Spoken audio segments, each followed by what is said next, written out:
Ladies and gentlemen, what is up? Welcome to the wrap up review series where I review games that I have finished.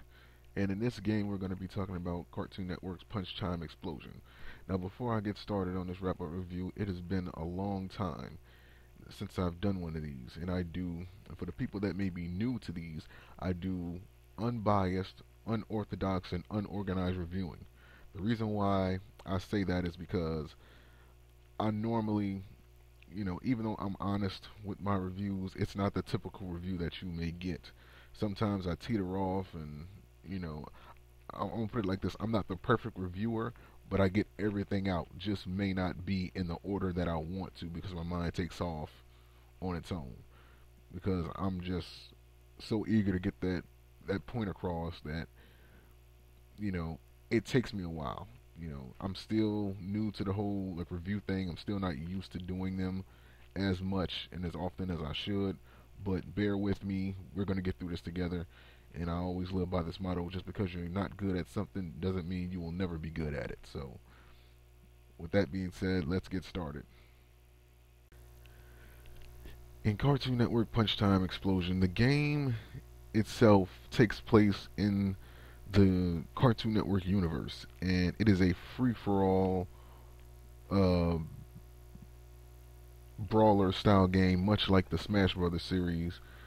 And it's taking characters from all over the Cartoon Network universe. I mean, from the '90s up until now, and they're putting them in this storyline where the world is being attacked by Vilgax and other villains, and it's up to all of the heroes in the Cartoon Network universe to come together and to stop them. And they go through the different worlds, such as the Misadventures of Flapjack, or like the Marvelous Misadventures of Flapjacks, like the world of Chowder, the world of Ben 10, etc., etc.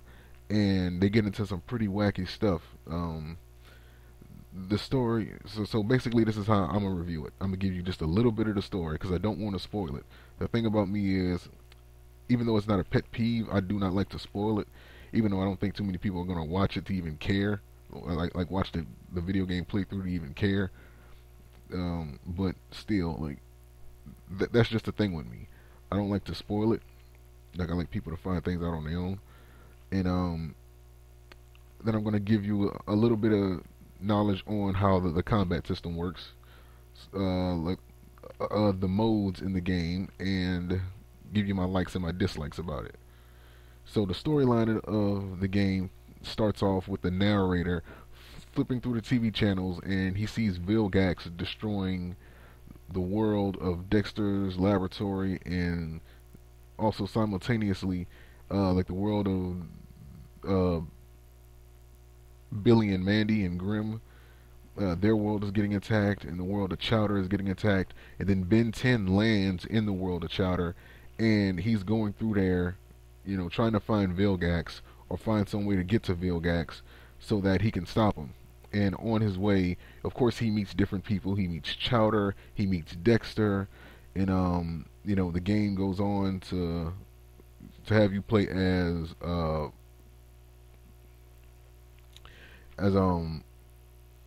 Flapjack and Captain Knuckles, the Powerpuff Girls, and things like that. Now the stages in the game are there aren't just like your typical side-scrolling, so like beat 'em up style slash Smash Brother game.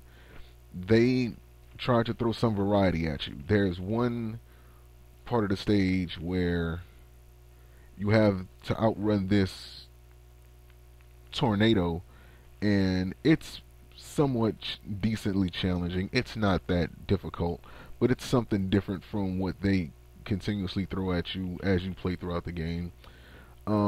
There's other stages where there's these mini games, even though this only happened twice, where you have to launch yourself in this barrel.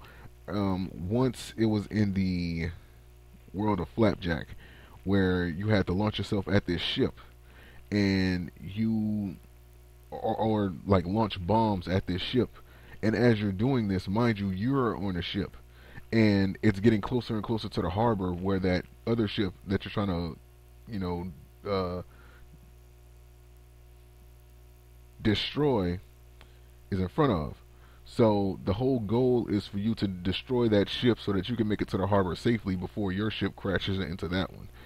And it was another time in the world of the Powerpuff Girls where the big giant Mojo Jojo bot, he is like destroying buildings in his giant robot, and you have to launch the bombs over the houses and have it hit different parts of the robot so that it will be destroyed and you can save the city. And there's a that's pretty much a variety of stages. Like there's platforming in the game. There's boss battles, of course. Like you have to face guys like Aku, Father from Kids Next Door. Like of course there's Vilgax, and there's this Master Remote, which is supposed to be like Master Hand, but it's like Master Remote, and he controls the television stations, which all the guys come from, and much more. Like the game, they did their best to try to separate themselves from the Smash Brother motif, but they added their own Cartoon Network twist to it. So it was interesting playing as those characters. The combat of the game, again, I've been saying it, just a little while ago. It's very Smash Brothers like. It's similar to Smash Brothers in terms of the basic controls. Like, each character has their own special attacks. There's charge attacks that you can do, like when you press one certain direction and you hold down the weak attack button. However, none of these characters play like typical Smash Brothers characters. In Smash Brothers, where the game seems to be like a bit more fast-paced, in this game, it just seems to be like a tad slower. And also, there's this meter that when you build it up, you press, I believe, R1. Forgive me, I haven't played the game in a while, but I believe it's R1. And each character has a special ultimate move that they do. Like with Captain Knuckles, like he looks inside his barrel for like a secret candy stash, and he sees that it's not there, and then he pretty much just turns himself into like a bomb and he blows up, because he's so mad. With Ben 10, like he turns into Ultimate Humongosaur with like with Buttercup. She holds out this little energy ball, and you're just flying around and you're doing damage. With Dexter, like like he jumps into his giant robot that he used to fight. If you watch the episode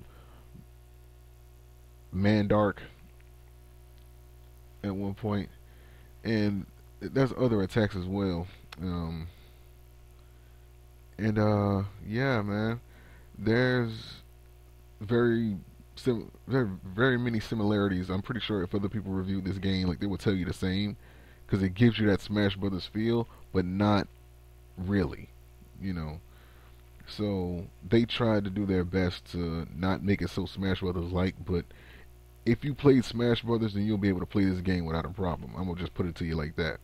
The modes in this game is arcade mode. There's a battle mode. There's a co-op mode in the game, and it has like several mini games.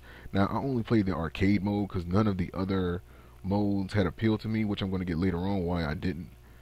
But the game in arcade mode, it takes you through like several stages where you have to fight either one, two, or in some cases even three enemies. Sometimes you'll have an ally with you, and you just take on the opposing teams. And again, just like Smash Brothers, it's whoever can, like, the more you damage an opponent, then like the farther they fly, and the objective is to just knock them out of the screen, basically. Like just knock them into the fourth wall, or knock them to the far left, or knock them all the way up, And some of the stages don't have walls, so it's like once they reach a certain damage percentage, then they just automatically just hit the fourth wall, and that's how you knock them out. Um, so now that I got those two out the way, let me give you my likes and my dislikes about the game, because I actually have some somewhat decent things to say about the game. The game does invoke a feeling of nostalgia. Uh, looking back on some of these characters that you don't even see on Cartoon Network anymore, like Dexter. I mean, guys like Dexter. Characters like the young Ben 10, characters like Number One from Kids Next Door, the Powerpuff Girls, um, characters like Captain Planet. Uh, characters like Chowder, who unfortunately he doesn't even come on television anymore. I'm sad because I like that show. um, as well as like the alternate costumes that gives these characters different looks, and I wish they would have gave them the different voices as well. Like for example, like the alternate costumes for the Powerpuff Girls or the Rowdy Rough Boys. Um, for Mac and Blue, so like Mac dresses up as like Rambo, and I can't remember what Blue was dressing up as, but it basically was like a Rambo and like whatever so like Blue was dressed up as. Uh, what else? Um, Captain Planet becomes Captain Pollution, but again, all of these are just cosmetic changes. Like they don't have any voiceovers or anything like that that came with them, which sucks in my opinion. But yeah, the game does have some pretty good elements to it. I did like some of the stages in the story mode. I wish they would have added more of those stages, because I think they only had like one or two stages where you had to outrun lava, and another one where you had to outrun a tornado. They had two uh, stages where you were throwing bombs at obstacles, and that was it. Everything else was pretty much just like platforming and side scrolling and just beating them up with like a few boss battles here and there. So that's what I liked about the game. Uh, what I didn't like about the game, now this list is obviously longer and it has more weight to it, in my opinion, is that they didn't really rush this. They didn't really take their time to make this game properly. First and foremost, again, this game is like it is a like free for all brawler style game, and those type of games are meant for parties.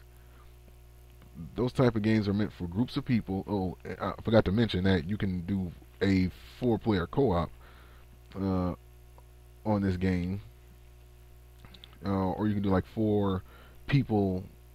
Well, not four-player co-op. I'm sorry, but you can do like a four-player, multiplayer. If you have people, with you for like couch co-op, but the game does not have an online mode, and that kind of shocked me a bit, because when you have a game that lends itself to, multiplayer, like a game such as Smash Brothers, which this game is very similar to, why would you not have an online mode for that? I'm pretty sure people would love to play against people using their favorite Cartoon Network characters that you had on the roster. Um, but it's just like mind-boggling that in 2014 that people are making games that are meant for multiplayer, but they don't put any online features on it. So that's disappointing.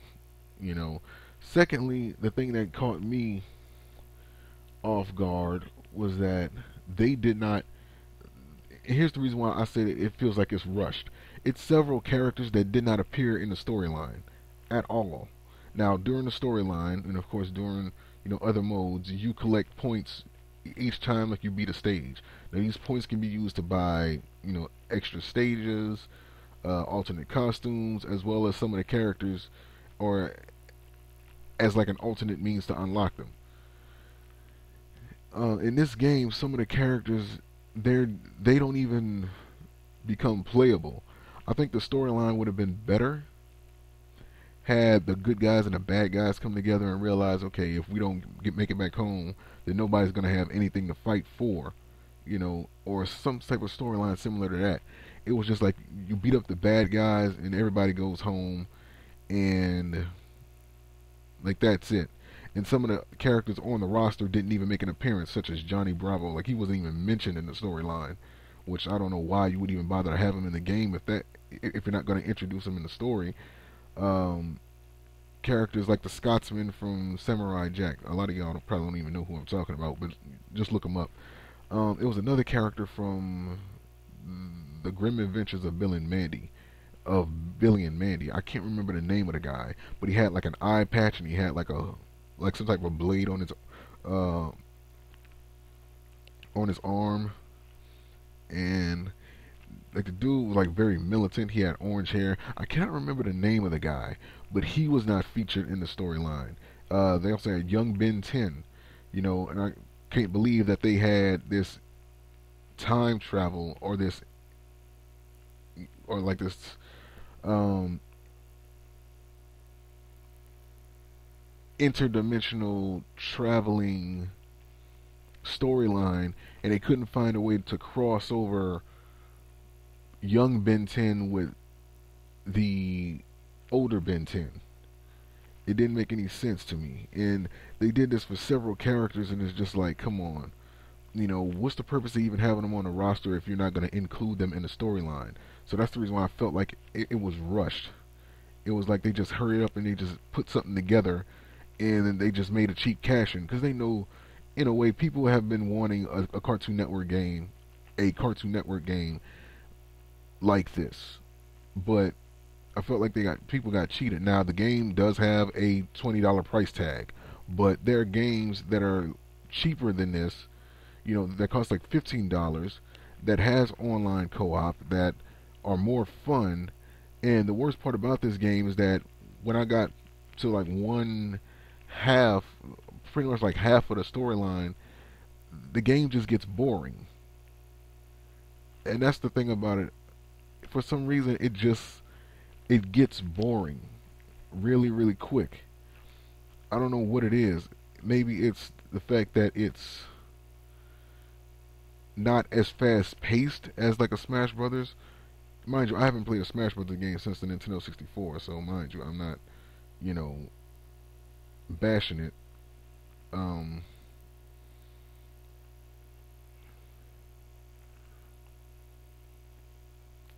the game just needs.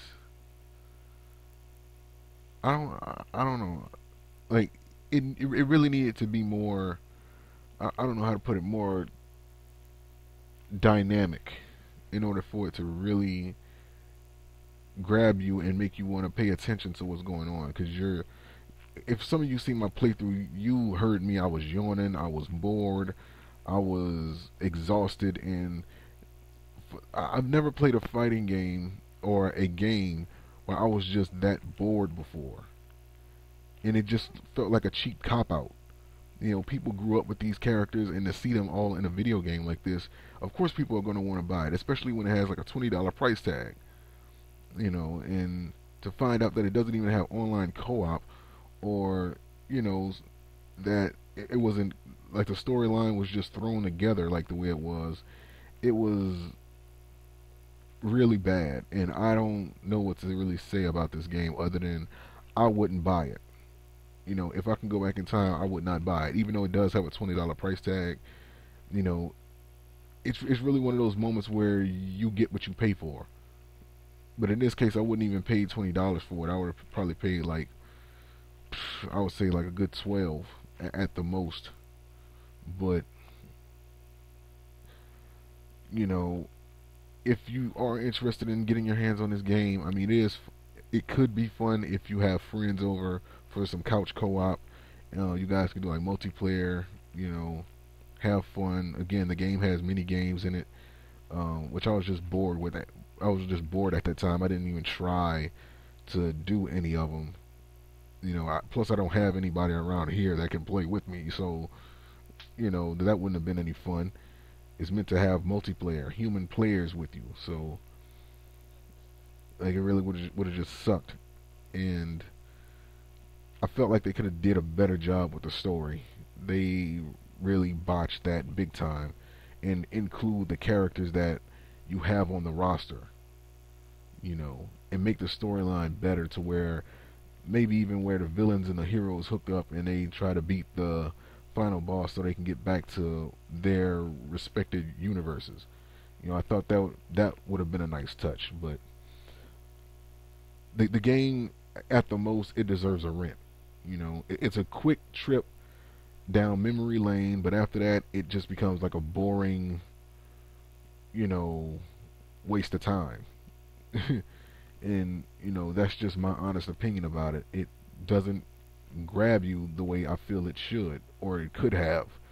It was just a cheap cash in, and you know that's it, man. So that's the wrap up review for Cartoon Network Punch Time Explosion. Hope you guys enjoyed it. I will do my best to keep up the momentum for the wrap up review series, because it's been a while since I've done one of these. But things have been happening if you've been paying attention to my past videos. But with all that being said, again, thanks for watching. Peace, and I'll see you guys for another wrap up review.